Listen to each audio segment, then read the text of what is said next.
llega la noche,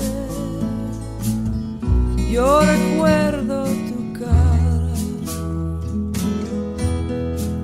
y en las olas del mar siento tu voz y en la luz de esta luna es tu piel que me roza y esta brisa azul trae tu corazón más cerca de mí.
Su cara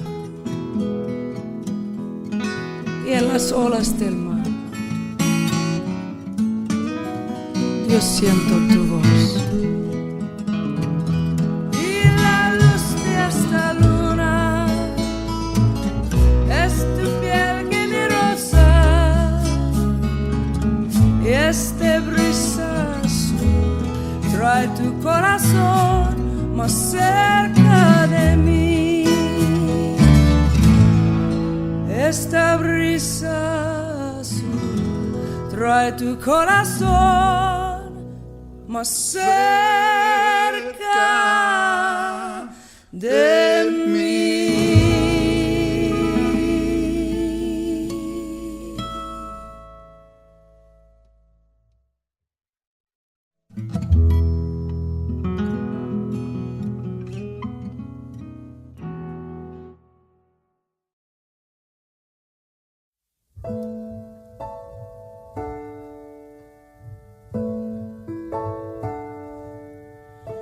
Ain't I got you on the back foot, and you know I got you really good, and there's something deep inside of me I got to be. And if you find it hard to follow me, if I lose you in my jet stream, then you only got to raise your eyes and see me fly. Don't tell me that I won't, I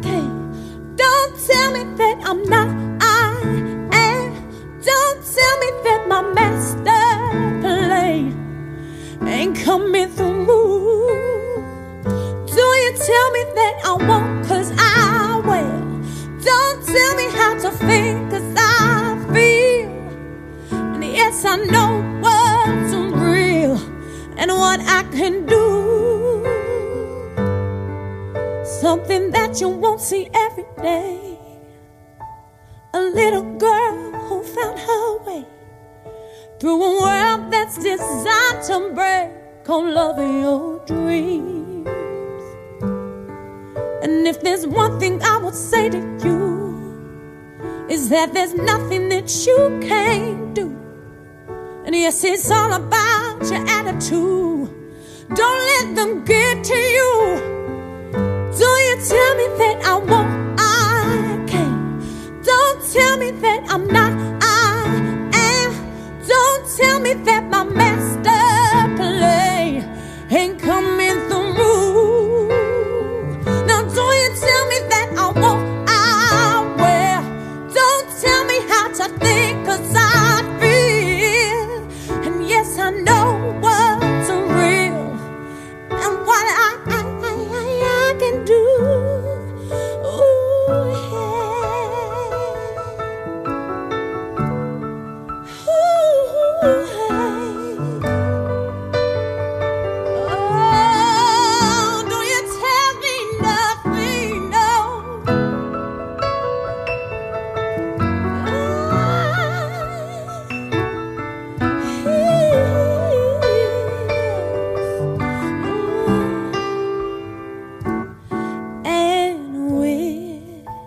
Singing in our own voice, we can make that choice to be free. Yes, we're singing in our own voice. We can make that choice to be free now, to be free now. Don't tell me that I won't, 'cause I can't. That I'm not, 'cause I am. That my master plan ain't coming on through. It's coming on through. Don't you tell me that I won't, 'cause I will. Don't you tell me, 'cause I know what's real and what I can do. What I can do. I say, you sing, all right now. L-U-V. I love it. I'm loving, yes I do. And there's nothing you can do here. Music. Ooh, L-U-V. I love it. I love it, I do. Yeah. So don't you tell me nothing. Ooh, ooh, okay.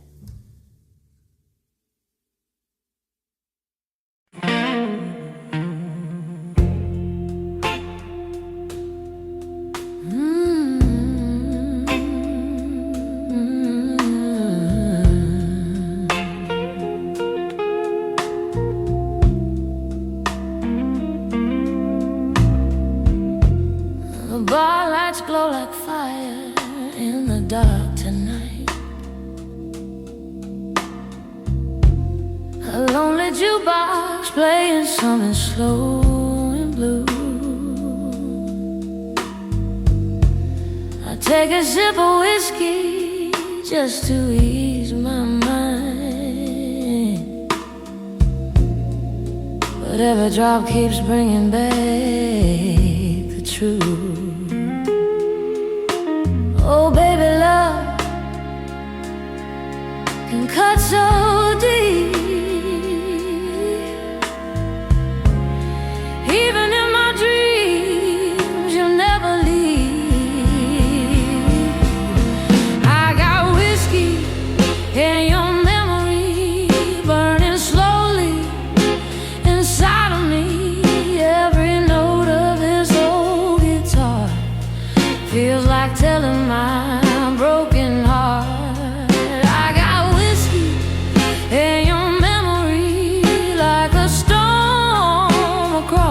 sea.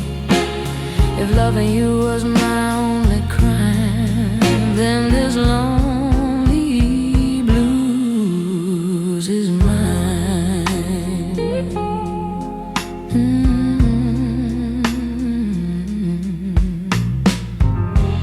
Your shadow dances softly on the barroom wall,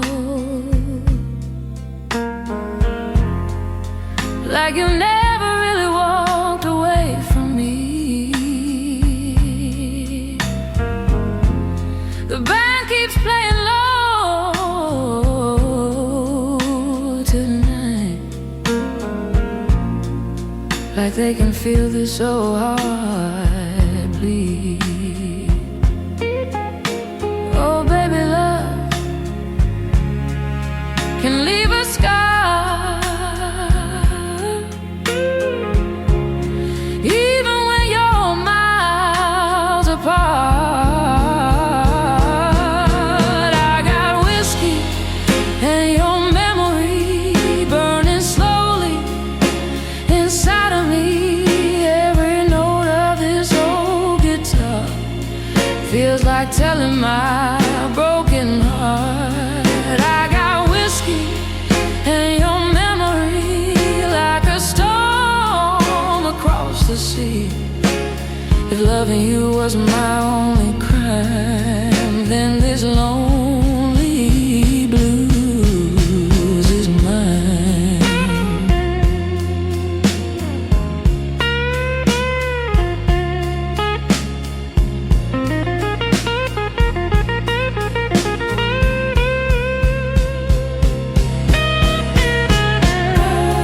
Maybe one day I'll learn to let you go,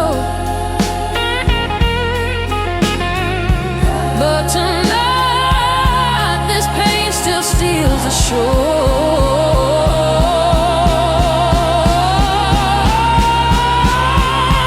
I got whiskey and your memory burning deeper inside of me. Every cry of this blues guitar sounds like calling where you are. I got whiskey and your memory like a ghost that won't set me free. If loving you was my only crime, then this midnight blues is mine.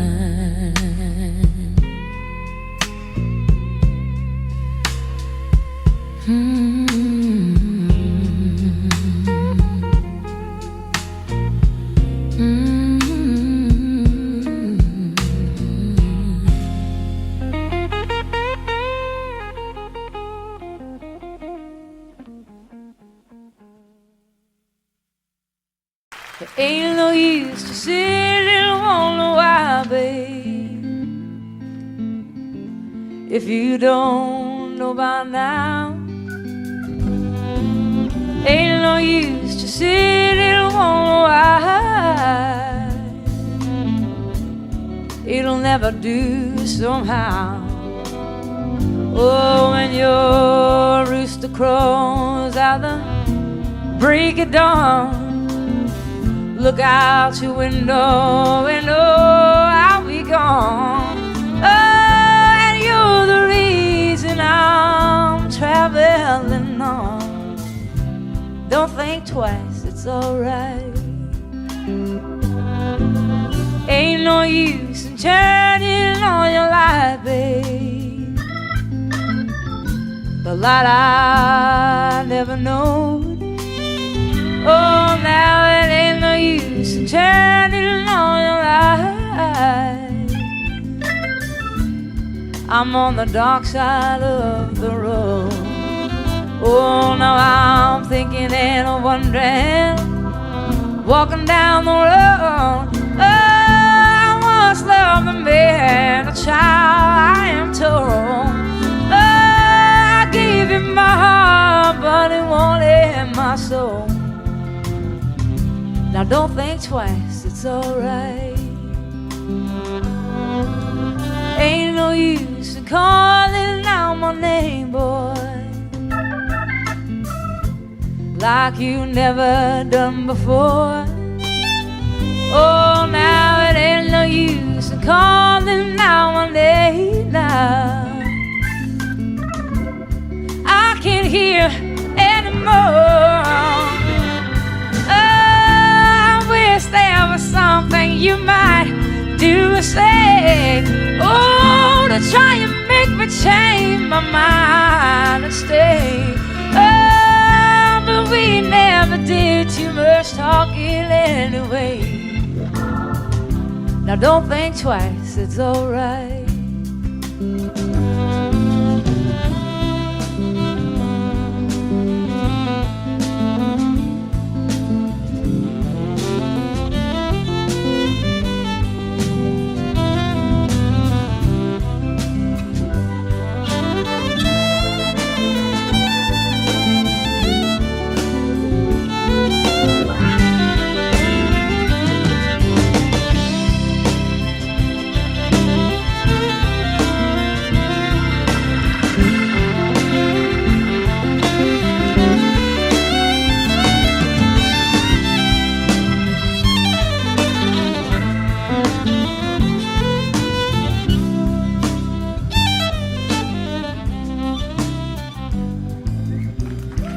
So long, honey, baby. Where I'm bound, I can't tell. Oh, my goodbye's too good a word now. So I'll just say farewell. And I ain't saying that you treated me unkind. Oh, you could have done better for love. I should have known mine.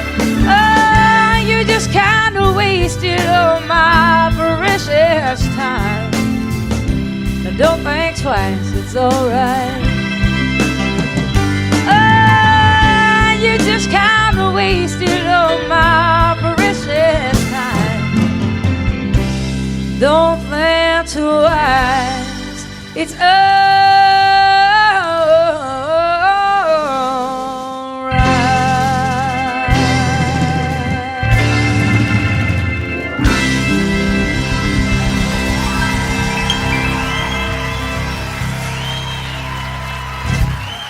Thank you.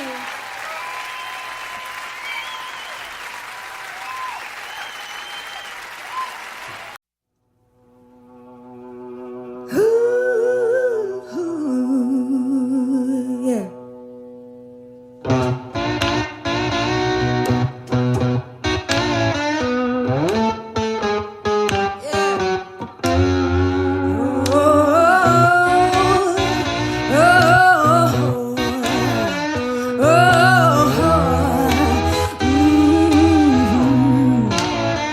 You better come on in my kitchen, yeah, 'cause it's going to be raining outdoors. Ooh, the woman I love, yeah, I stole her from my best friend. Some joker got her lucky, yeah, stole her back again, yeah. You better come on in my kitchen, hey, 'cause it's going to be raining outdoors. Ooh, the woman I love, yeah, I stole her from my best friend. That joker got her lucky, yeah, and stole her back again. Hey, you better come on in my kitchen, 'cause it's going to be raining outdoors. Ooh, oh,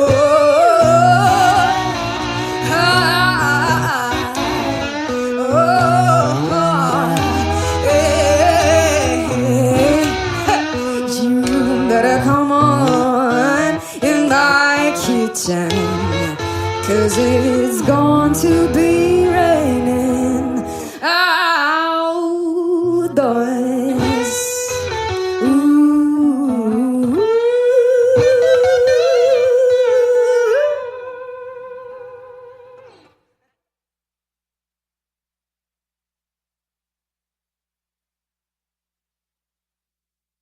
Oh,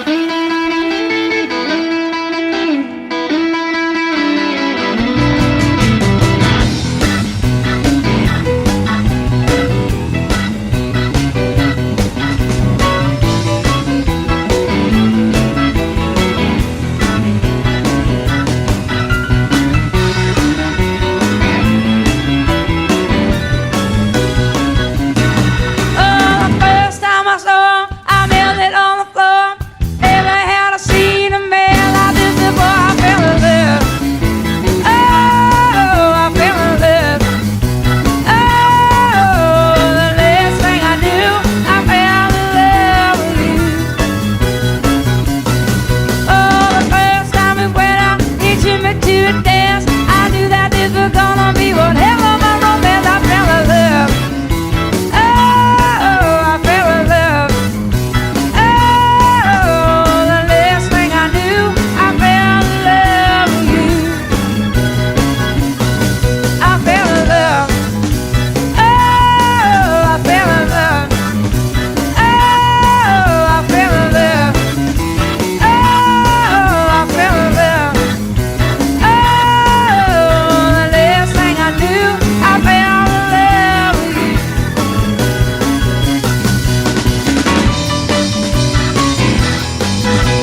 sunlight is fading, home is lonely avenue. My whiskey's getting colder, like the love I had for you. I hear that old piano crying soft and low tonight, and every single note keeps saying you were right. Baby, I tried, oh Lord, I tried, but your shadow never left my side. Now it's midnight without you, and the blues are pouring through. Every street light whispers your name, every heartbeat feels the same. Oh, it's midnight without you, and this lonely heart is true. If love was fire we once knew, now it's just midnight without you.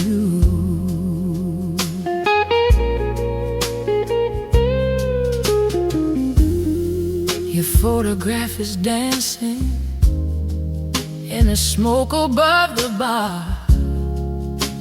I swear I hear your laughter drifting from afar. The band keeps playing slow, like they know my pain, and every broken melody falls like midnight rain. Baby, I tried, oh Lord, I tried, but your memory won't say goodbye. Now it's midnight without you, and the blues are pouring through. Every street light whispers your name, every heartbeat feels the same. Oh, it's midnight without you, and this lonely heart is true. Even love was fire we once knew, now it's just midnight without you.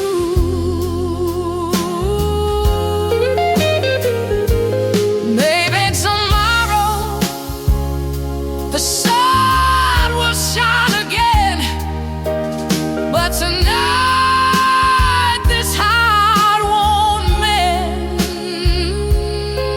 No, tonight this heart won't mend. Now it's midnight without you, and the blues are pouring through. Every street light whispers your name, every heartbeat calls your flame.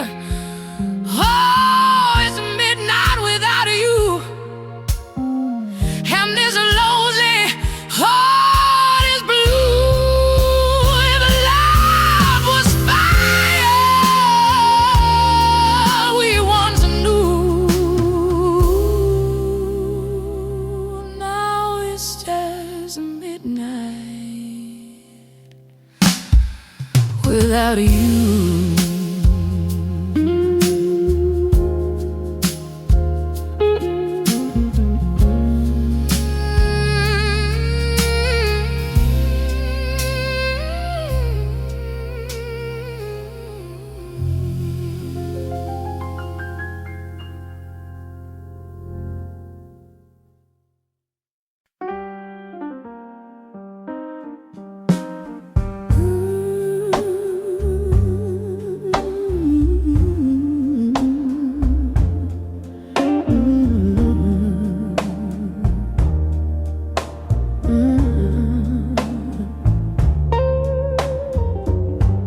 The bar lights glow like fire in the dark tonight. A lonely jukebox playing something slow and blue. I take a sip of whiskey just to ease my mind, but every drop keeps bringing back the truth.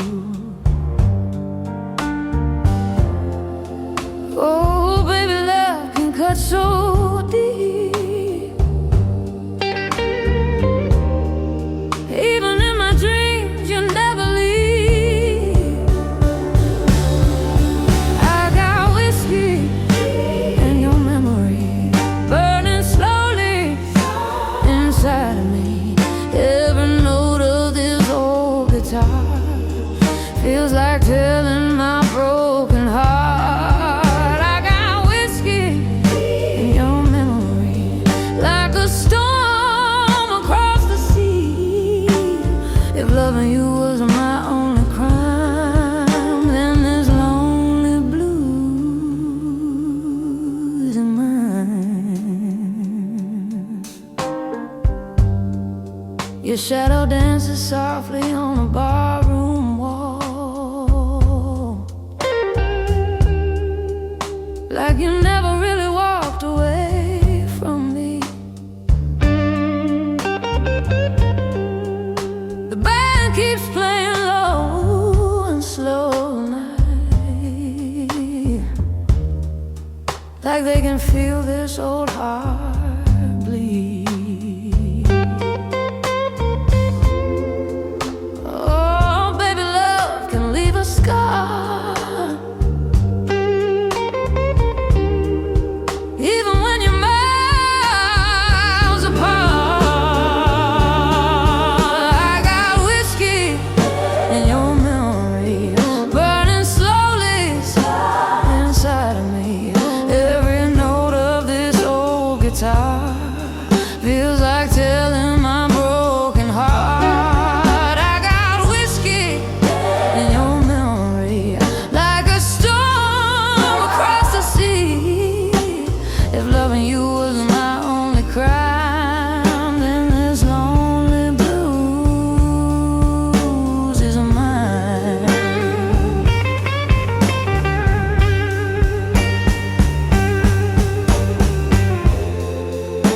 Maybe one day I'll learn to let you go,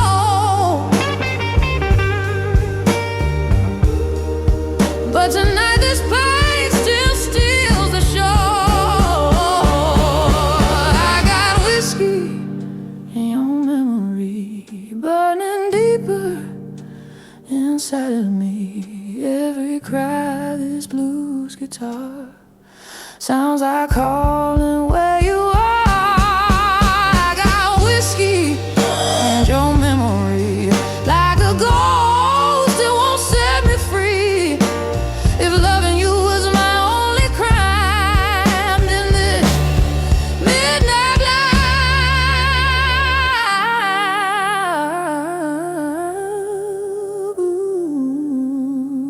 blues is mine.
Had dinner with him last The night. grey man. Oh, were you? Basher. Oh, Basher. He's fantastic. What a fine man. A fine musician.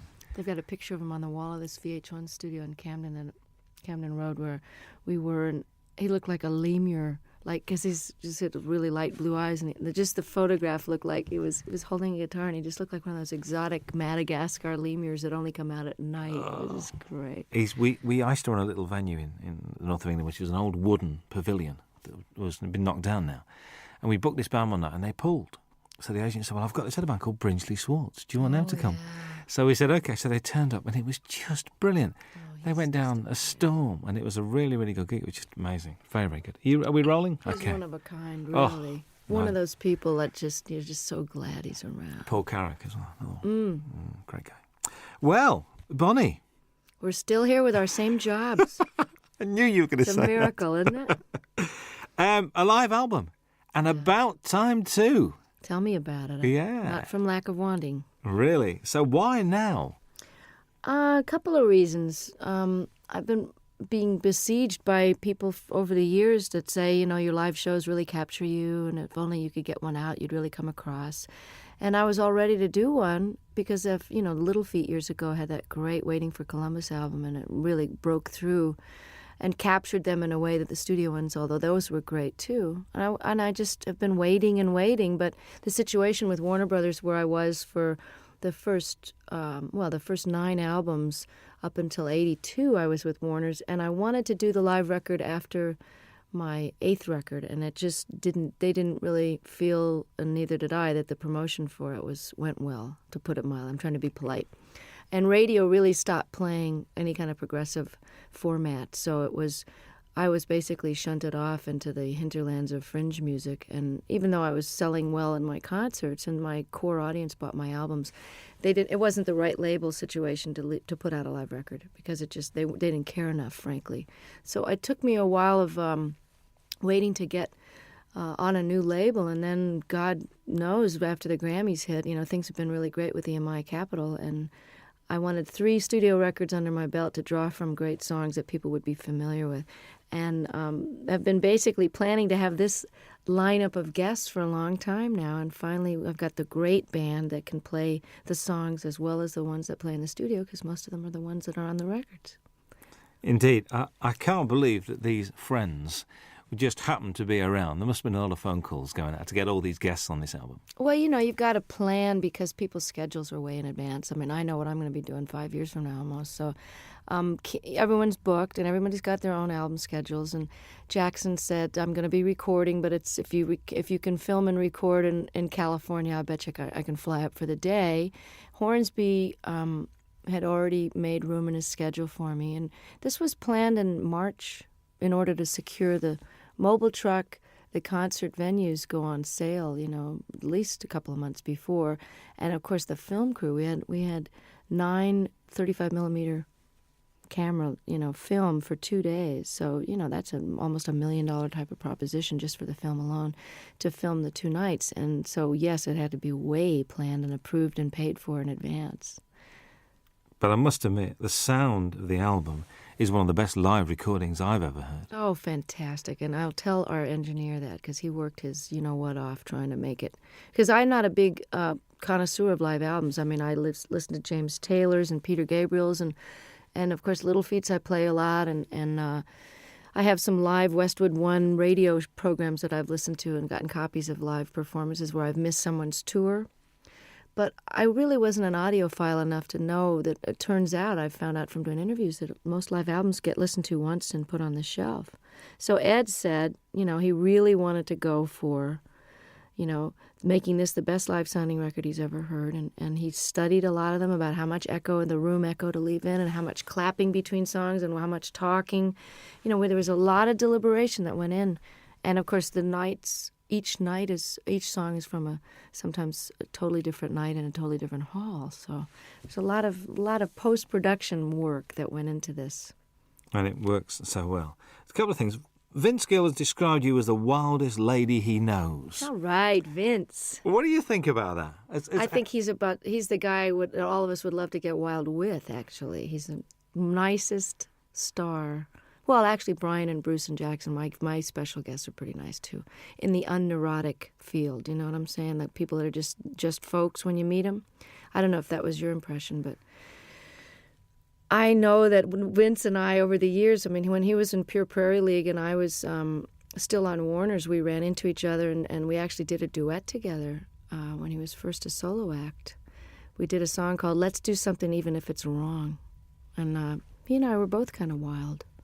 I don't mean that in a biblical sense. I just mean, you know, wild rockers. We didn't get into this line of work because we like to go to bed at 9 o'clock. Well, you don't start till late anyway, do you? It's not late. You know what? I get up early when I'm off the road. I like the daytime hours because if you're not up partying at night, there's really no reason to be up past midnight unless you just get into one of those great moments when you can write and you're reflective and everybody else is asleep. But I've started to really like the early morning dawn hours.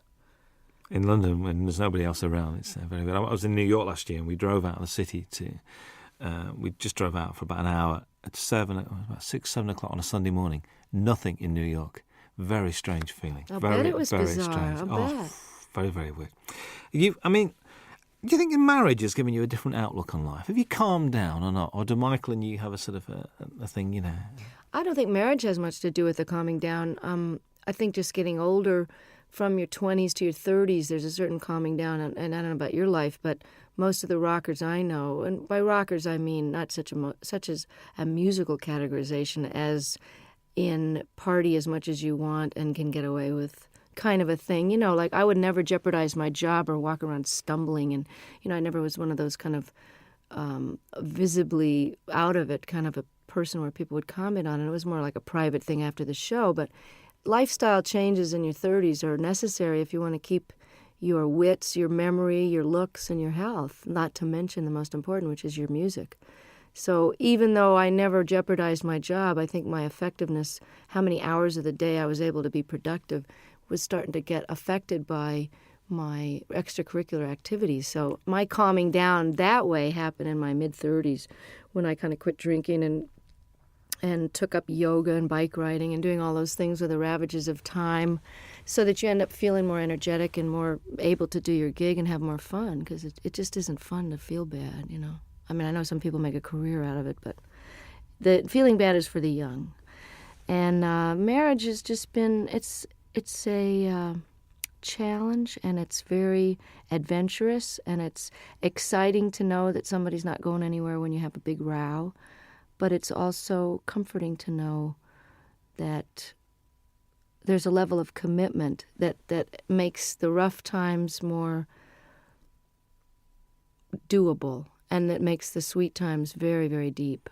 And, you know, the learning about each other and learning about yourself. Stuff comes up in marriage that didn't come up when you're living together with other, you know, I didn't live with Michael until we got married. And you repeat patterns in your parents' marriage, whether you wanted to or not. And I found that to be a very big surprise because it didn't happen before until you get married. I think you hear those words coming out of your mouth and you go, there she is. There's that mom thing again. Bruce Hornsby appears on two very different songs on this album. Very much Think or Love and I Can't Make You Love Me. He's not only a great musician, but a really nice guy. And these two songs not only show the diversity of your talents, but also his as well. Was that why you asked him to play on those two songs? You know, it was one of those things where on the tour we did together last year, we did a 4-month double bill of the Outdoor Sheds when my new album was out. And it's quite obvious that I just think the world of him. I mean, and he made such a difference on I Can't Make You Love Me. And then he invited me to play on and sing on his last record before this current one. Then we did the tour together, and as an encore, he came out and played the accordion, and he's a great practical joker, so it was a way to keep him off the monitor man's back, where he would probably have given me nothing but hi-hat and the monitors and messed with my sound on stage. So I kept him out of trouble by having him on stage, and, you know, he's my favorite singer and writer, I think. It's just, you know, Prine and Jackson Browne and him, that's it, and Paul Brady. I Can't Make You Love Me, I can't even imagine recording live without him on it. So he was very gracious, and I just got to participate in his PBS special and got to play with Pat Metheny, the three of us on stage alone, singing The Tide Will Rise. And it was just absolutely a highlight of, my respect for those men is just unbounded. And his musicianship is far surpassing anybody in the pop world that I know. He's really as nice a person as he is a genius, too. Whenever I bump into him, it's like, and it's like he sits down and he talks to you and he takes time. Mm-hmm. It's never, so I've got to rush now. He's just one of those guys. And I thought his current album is very, very good. I do too. And, he's really a jewel, and such a normal guy, just like Don was. And it's interesting because I've gotten to know Brian the last few days more because we've been hanging out at the Top of the Pops. And he also is totally without any kind of ego attitude, and he's not neurotic and paranoid or any of those stuck-up things that people get when they get to be a big shot. And I'm so lucky to have these guys as models because they've been famous longer than me. Hornsby came out of the box with big hits, and he's just nonplussed, totally regular guy. That's why you get on so well, because you're the same. You've got the same attitude, and that's why, and it shows. I reckon this record's great to listen to when driving. I mean, I've been driving around listening to this. I think it's brilliant. God, I'm so glad. It's so new that I haven't had reviews yet. So this is it. Give it to a friend. So go and drive around, listen to it, and it's great. A song on it, Shake a Little. New song to you. New song by the guy Michael Ruff, who wrote "Cry on My Shoulder" on Nick of Time, and.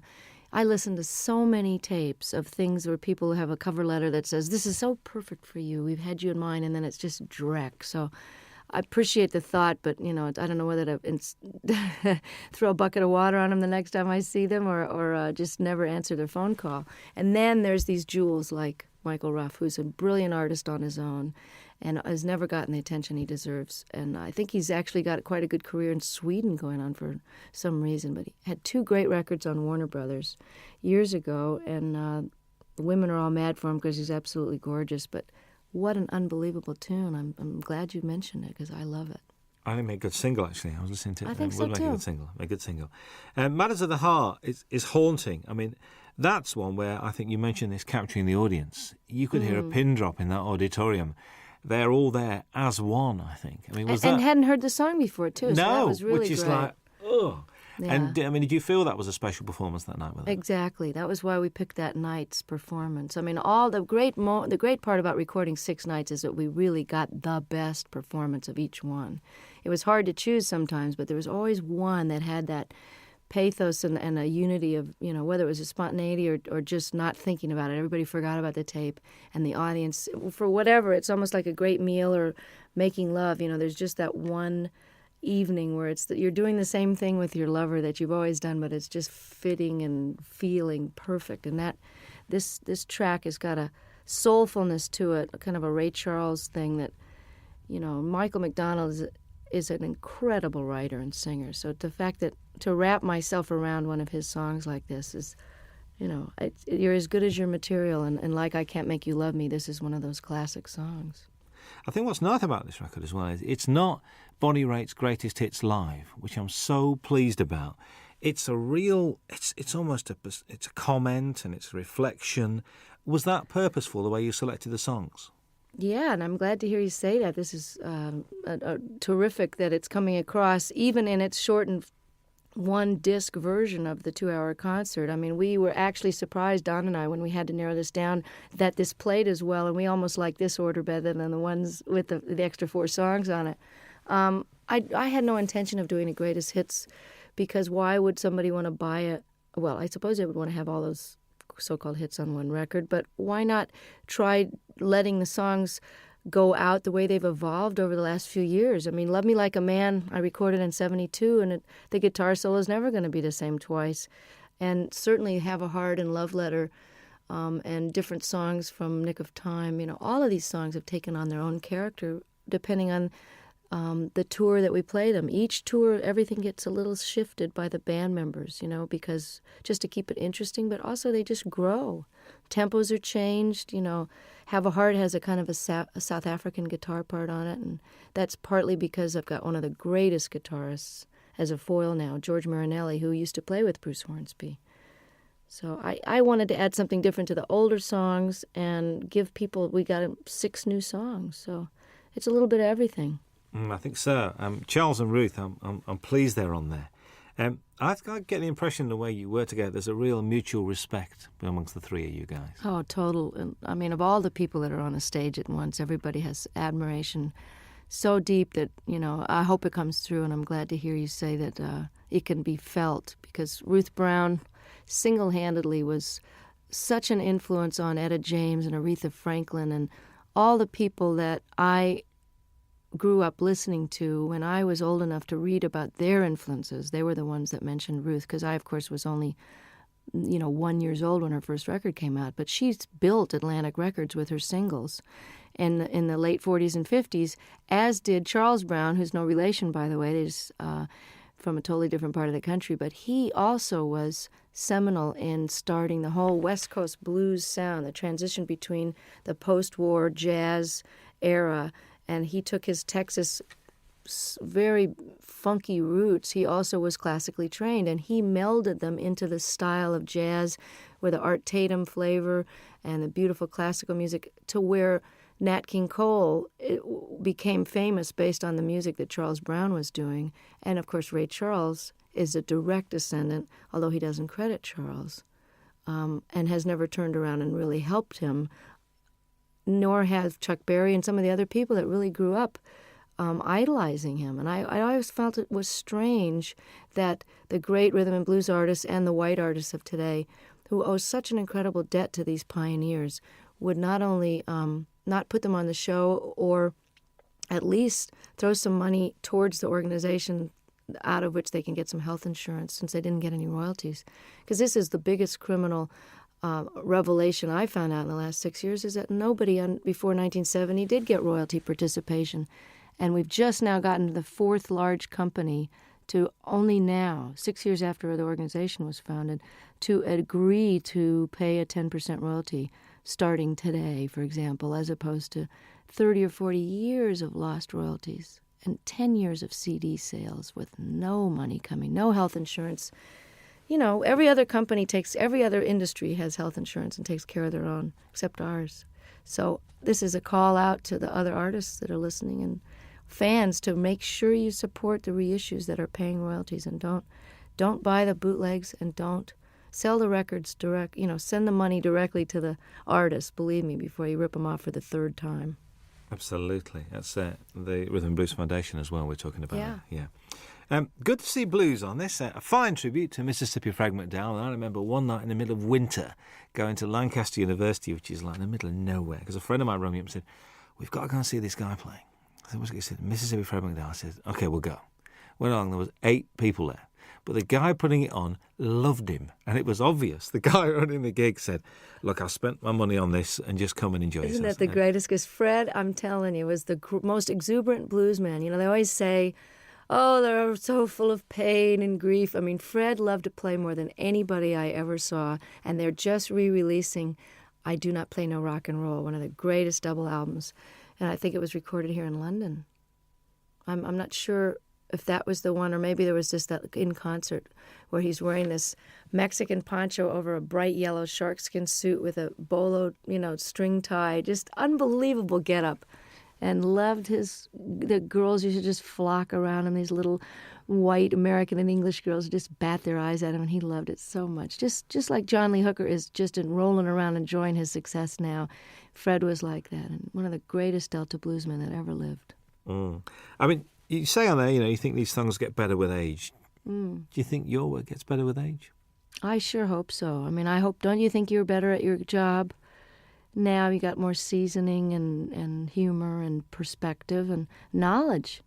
I mean, I always think people, as they get older, if they're lucky enough to keep their wits about them and don't get too cranky and discouraged, that people's wisdom and opinion at 70, 80, 90 years old they're like gems, If you're smarter now at 45 than I was at 25, why won't I be even smarter at 65? So I hope that my music is richer and deeper and more accomplished. And I never saw B.B. King or John Reid or Pablo Casals or Segovia get any less with age. They just got more.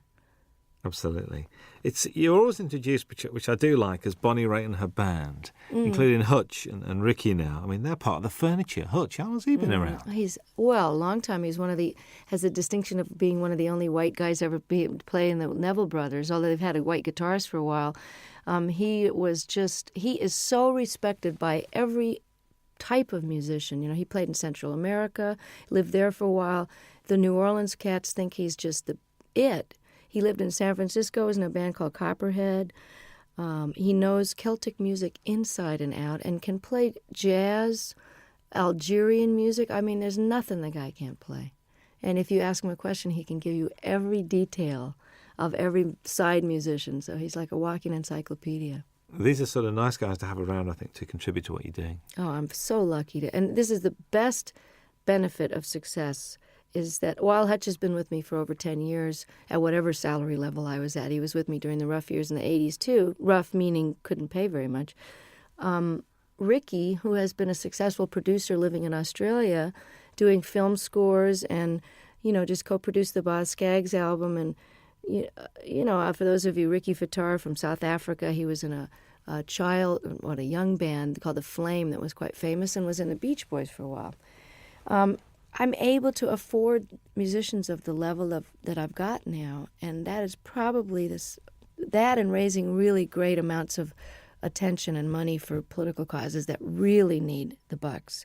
Those are the two most incredible aspects of my success that have made the biggest difference, you know. That and good catering, you know, backstage, to actually eat food that hasn't been sitting there for 4 hours. But to be able to play with Ricky and Hutch and have them leave home and come and play with me is just, it's like a dream come true to every night have these guys. That's why this record was done now. That's why I say in the liner notes, this was the time and you are the reason.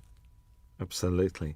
Jackson Browne had to be here, really. I mean, there aren't many stages that you and him haven't shared over the years. Mostly benefits as well, actually. But, I mean, to do Opening Farewell is just a bit special, I think.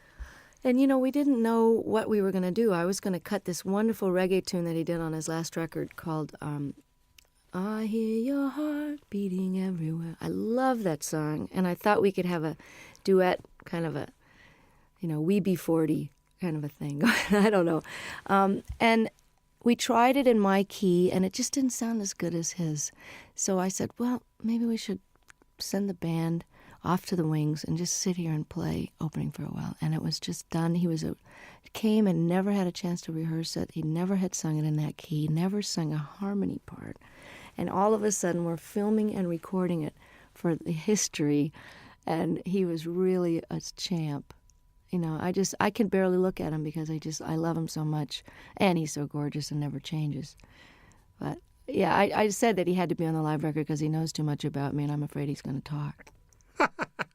He knows where the body's buried. Well, I know where his skeletons are buried, too. There's an argument that drink and drugs have added to some of the finest music and literature. And also that all the great artists have got to be a shade crazy. I mean, you know, eccentric, crazy, call it what you will. What do you think about that? Totally agree. It's true that some of the greatest works of literature that are currently recognized and studied by even the religious right as great works of art. I mean, Hemingway, all the great works of the 20th century, certainly that whole revolution in the 20s, you know, people were faced. You know, I don't know what the expression is over here, but pissed or whatever. You know, there are a lot of that whining and writing about your mother and tortured. A lot of that stuff, when you know about addiction, you know where that mentality is coming from. Well, that's what makes great artists torture. And artists torture themselves. And the myth is that you can't be, quote, funky or as deep or as soulful or as funny if you're not sort of loaded or hungover, is blown by the fact that John Hyatt and Stevie Ray Vaughan and some of the greatest artists of our time are still kicking, you know what, sober. So, and I'm here to tell you from that song that's on this record, and I don't know if it made this cut. Did Feeling of Falling get? I think that's the one we did leave on. I'm not, yeah. Because I want to let people know that just because you're straight doesn't mean you're not totally miserable and twisted sometimes. And it's out of that angst and misery and longing, which is just part of being alive, which you feel more acutely when you're not anesthetized, that some of the most powerful stuff has come out of my guitar because it's excruciating to be awake. So it's just a different kind of art. If anybody thinks I'm not miserable, look again, and sometimes it's a lot easier to just toss a few back and forget about it, It's trying to be awake all the time that'll get you some good blues tunes. Most definitely. The old tortured theory goes out the window there. And there's this song with Bryan Adams. I mean, what's the story behind this? Did you call him or did he call you? Or If someone was to say to me, okay, you got a new album coming up, and, you've been on the road with Longing in Their Hearts, and you have this ballad here, and you found this Michael Ruff song, but you know what I'm really missing as a rocker? I just wish somebody that I really love would call me up. And, it was like the universe answered my prayer, and I get this phone call from Brian, who I haven't heard from for a few years, and he says, I wrote you this song with this woman, Gretchen Peterson. I hope you like it. It's on the way. I listened to it. It's like tailor-made, great lyrics, a tried and true topic, but set in a very clever way. You need a rock, not a Rolling Stone. Simple, straight-ahead rocker.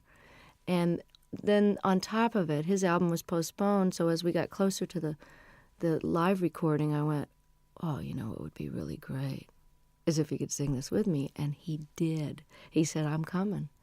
I just can't believe it. It's like for all the blues people that I helped and all the obscure songwriters I've done songs and talked about over the years, to have somebody like him who is really huge over here in Europe where I can't get arrested really. And, for him, he'll be doing for me what I'm doing for Ruth and Charles. So without any compromise and just pure admiration and love, and just love the guy's work so much, and I love him. And here I am getting to have this handed to me, like Eric and Elton saying, hey, you want to be more known in Europe? We love you. Come on to the Wembley show.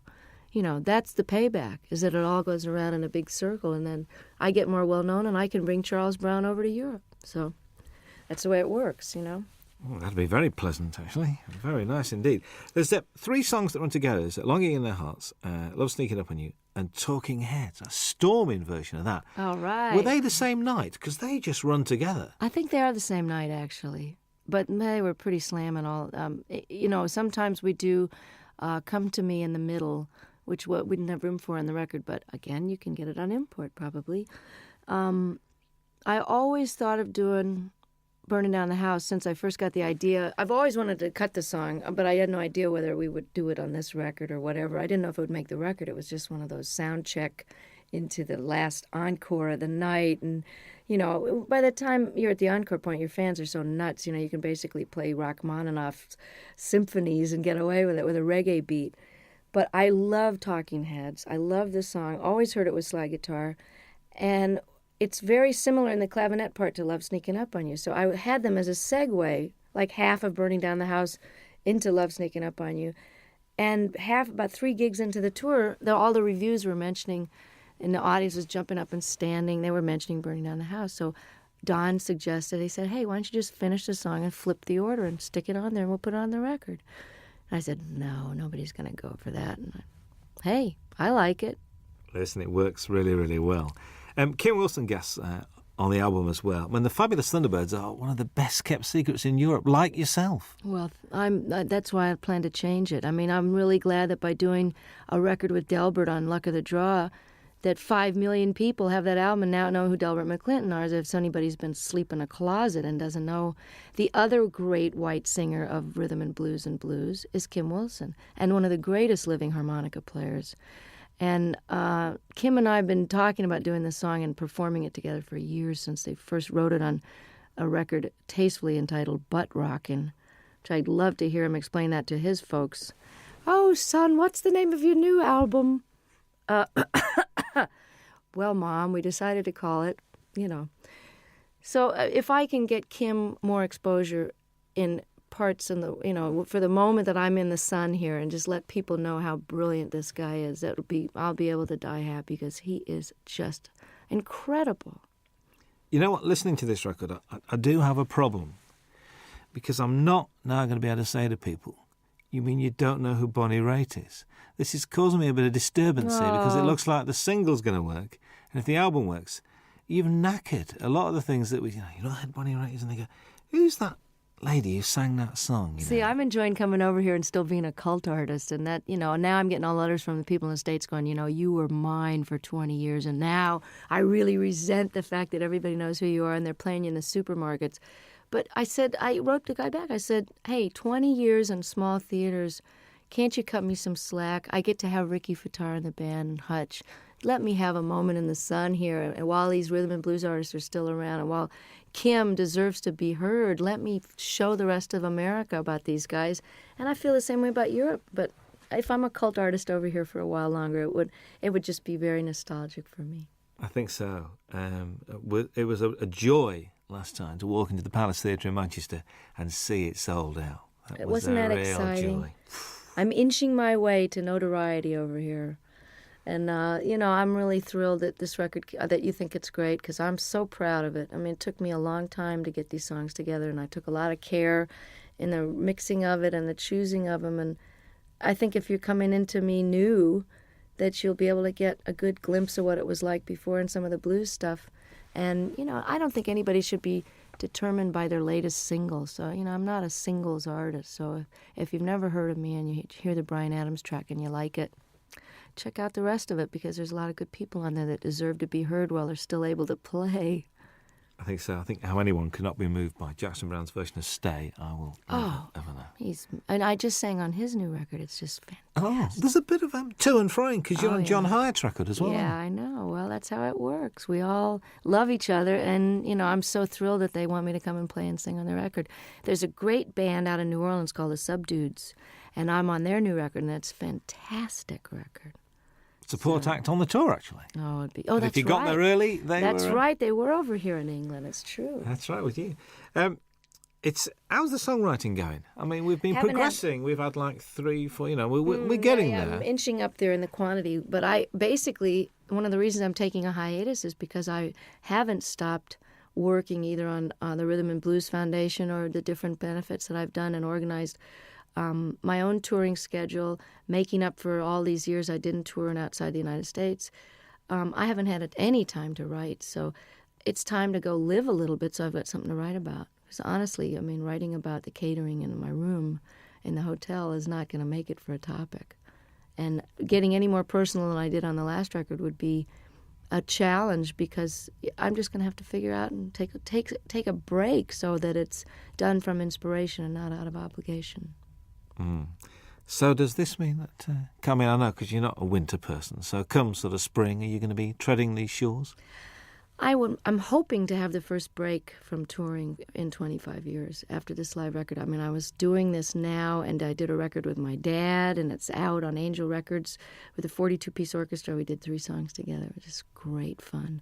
And I feel like I've done my bit with Charles and Ruth and Kim and done my major opus here, and it's time to take some time for me, because if you don't fill up and take some time off, there really isn't anything else to say. And I honestly don't think I'm going to be touring this next year unless for some ungodly reason, or perhaps truly godly reason, this record with Bryan and this record takes off in Europe, and then I'll be a brand new artist and come over and show people where it's really at. A brand new artist again? Yeah. Again. Well, I'm an overnight success, Robin, you know that. There's a description that I read, I'd like your comments on, really. After years of singing about broken hearts, faithless lovers and no good men, Bonnie Raitt entered the 90s at the peak of her already lengthy and impressive career. Has the 90s been good to you, do you think? Oh, yeah, definitely. I don't think you could argue with the kind of Cinderella story that happened to me when I just a lot of changes were made personally before the Grammys happened. But I think your 40s, while, like as I was mentioning before, it's a little harder to be older and awake, it's also easier and more fun to be wiser. Does that make sense? It's easier because I know how to do things better, and I know how to handle stuff. I can handle my success. I can handle disappointments. I don't mind getting angry. I know that it's not going to last for 5 days. I'm just getting angry. So the process of growing up is happening now as it is for a lot of rockers, because it's just sort of a postponed adolescence sometimes until your 30s and 40s, and then that's when people settle down. So I've had a really great last 5 years. And I'm looking forward to another 25 and another couple of live records in the middle of those. Absolutely. Bonnie Raitt, thank you very much indeed. Nice to be back. Hi, this is Bonnie Raitt. Very happy to be with Robin Ross on your radio. I want to go to Scotland. If we send him a tape, right, he'll do a 2-hour special. Wow. He's like a big supporter, isn't he? These guys are just, you know. Thank you, Dave. Thank you for the homeland, for the young girl who's found her way back to your shores any minute now. I'm threatening to show up for Hogmanay again. Again? Oh, Well, tell people God. this time, will you? See, I'm the only one that remembered what happened those 3 days. The entire country was out of their minds. But the studio was. I'm coming back with a video camera because nobody in America believed it. You know, well, they had some sort of sponsorship. They had little bottles of booze on the table, and there was like 65-year-old people just totally clapping and yahooing it up, which is a little glimpse of what, like, a Crosby, Stills and Nash audience is going to be like in 20 years. You know, will be a bunch of old geezers singing, you know, just a song before you go. But they'll still be all applauding. And Sheena will be singing Morning Train, and me and Brady will be out there on walkers singing Thing Called Love. Yeah, I found another Brady Buncher. Curtis Stigers is a Brady Buncher. Yes, he is. Curtis Stigers is a Brady Buncher. I found somebody else as well. You know, guess who cut Paradises Here? Cher. Heard it from Brady's lips today. I'm not kidding. That'd be great. Let's find it right now. Really? So that must be this new album, because she's done the Mark Cohn Walking in Memphis. That's a I single, know. so it'll be on the well, same it's album. good. I'm glad that she's going to get them some wider attention, you know? Brady's record was great, wasn't it? Mr. Cummings won't know what's hitting. He won't know what to do. I know. He's great. I ring him up. I really wanted to do that song too, but Tina had already done it. I think that Cher track's coming out for Christmas as a Christmas single. Paradise is Here? Ooh. Well, that's good. I'm glad. I mean, I don't know who produced her, but I hope it's great. My engineer's producing Anne Murray's new record, which should be great. All right. Yeah, she's terrific. When I call you up. Remember when she did do that? an acoustic, would she? She should have done. She wouldn't do an acoustic for us. She's doing one now. Hello. I'll come in here and do one. Yeah. We had John Hyatt. John Hyatt did 2 songs. Did he? Yeah, John did 2 songs. Finn did 2 songs, did they not? Which is Neil and Tim Well, Finn. they just told me to come and talk. They did Weather With You, and they did Nobody Angels asked Feet. me. We'll ask you. Anywhere, anytime. You know Hey, we you like. know. You could play the national anthem and we'd listen to. You know that. So, I'd play your national anthem. It'd be interesting. Yeah. It'd be good. We could. good. So you're going to Scotland on this break? You're going to try. I want to. I was threatening to go to Ireland or Scotland over the weekend, but I'd like to come back when the days are longer, because it's too hard to come over here and have it get dark at 4. Yeah. Not if you're unless you. Especially over that. You know what I mean? If your nighttime hours West can be more Coast. productive, but I want to be able to see stuff. You know. Yeah. You were going to go around Ireland. Last time I spoke to you, you were going to I visit did Ireland. it once a long time ago, and I want to do it again. I may do it over the weekend. Just get down the country and see part of it. Well, I did get a whole week in did you? there. I did get a week in Scotland, a week in Ireland back in 91, right after the Grammys. Randy Newman's on Jules Holland on Tuesday night. You should get him in here. I'd love to. With Warner's, you see, Warner's a bit strange. So my best man when I got married is head of promotion at Warner's, and he won't let me do any interviews. He said, I leave it to the regional people. I said, but we're getting like 50 Randy's stations. great. I know. I mean, Faust is a great record. Lovely man. When's Bonnie Raitt Call on Peter later? Asher and tell him I told him that he should do it. Excuse Tell me? him who you talked to. Tell him all the people you talked to and how many stations We're you going to get. start to, we Just call him we got you directly. on, did we get 50 last time? Peter and Gordon. Tell him you're a Peter Gordon fan and call Peter Asher. Remember Peter and Gordon? I actually That's went Peter to see Asher. Peter. He's I said, Randy's- "No." he's Well, he used Randy's to manage manager. 10,000 Maniacs as well, didn't he? Yeah. He manages Little Feat. And now he's head of Sony, I think. That's right, I forgot. He got a new job. My former manager is head of Atlantic, then head of Warner's, now he's head of Mercury. Moving Hello. around. We're gonna fire you. Here's $30 million. Get out of here. Oh God. Now you can pay the musician. Here's another label. Oh, Could you sign that for me, please? Are you kidding? Thank you. I've got great. I've got a shiny one because you haven't got shiny pens, have you? Can I have that on tape, please? You haven't got any Robin tape. Ross has a shiny one. You haven't Thank you. Could you sign it for me?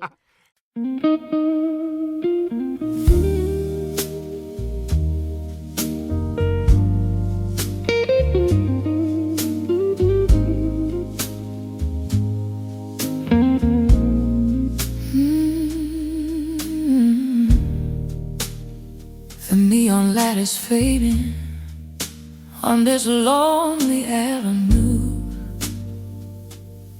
My whiskey's getting colder, like the love I had for you.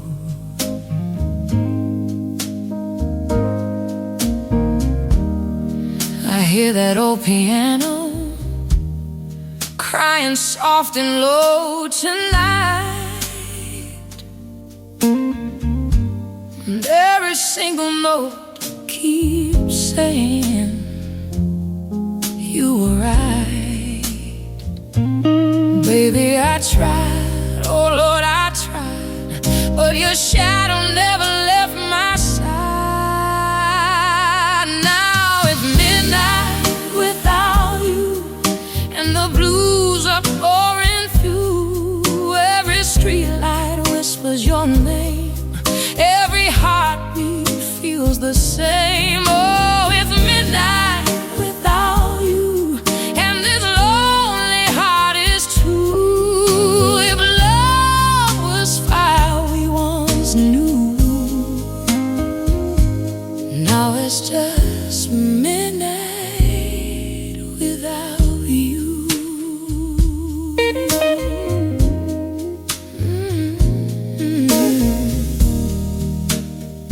Your photograph is dancing in the smoke above the bar. I swear I hear your laughter drifting from afar.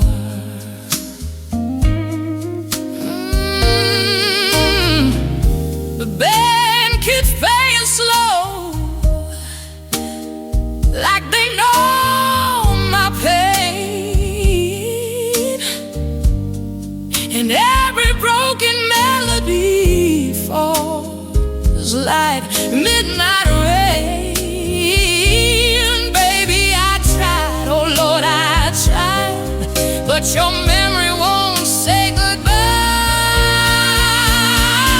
Now it's midnight without you, and the blues are pouring through. Every streetlight whispers your name, every heartbeat feels the same. Oh, it's midnight without you, and this lonely heart is true. If love was fire we once knew, now it's just midnight without you. Maybe tomorrow the sun will shine again, but tonight this heart won't mend. No, tonight this heart won't mend. Now it's midnight without you, and the blues are pouring through. Every streetlight whispers your name, every heartbeat calls your flame. Oh, it's midnight without you, and this lonely heart is blue. If love was fire we once knew,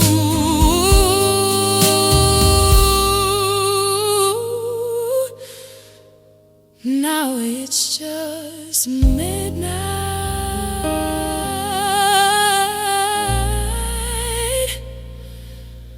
without